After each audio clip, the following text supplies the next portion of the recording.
My extended family think I'm a monster for going no contact with my parents' Aita. I'm my parents' only bio kid. They wanted more, but they couldn't have more. So when I was 6, they decided they were going to foster kids, the hope that some would become eligible for adoption in the future. All they told me initially was I would have a load of other kids to play with, so I thought that sounded really great. But then they really pressured me to say I wanted them to foster, and I was on board no matter what.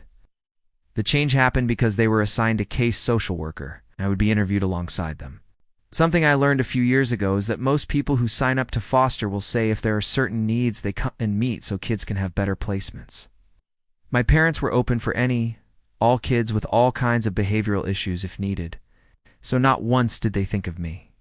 Because my parents were open for any kids, we sometimes had really traumatized kids who were violent, or some who were so angry at the world that they were violent. I was attacked a lot. I had kids punch and kick me, bite me, chokehold me, burn me, and all kinds of things.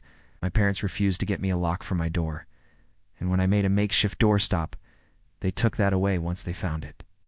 Whenever I spoke negatively about the fostering experience, my parents would tell me if I ruined it for those kids and them, then I would be a selfish little asshole. And did I really think my life was worse than those kids who had been abused and so much worse?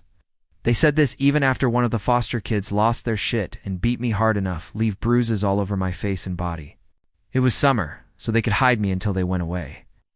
I had to walk on eggshells depending on who was in the house. There were times it was terrible and the kids were okay, but I struggled to want any of them around because of how crappy the experience as a whole was.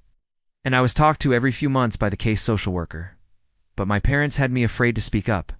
None of the kids they got were ever free for adoption, so they never adopted any of the kids they fostered. None ever stayed forever either.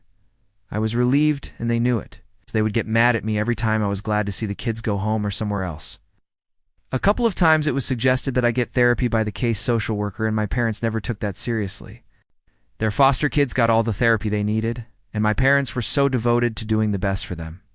But it was like fuck our bio kid and his needs. I think sometimes it was their way of punishing me for being there only. I turned 18 back in March, and I moved out of my parents' house and went to stay with a friend and his family. I was there until a couple of weeks ago, and now I am in another state waiting for college to start. Since March, I haven't spoken to my parents once, but a few times I spoke to extended family and they asked, why?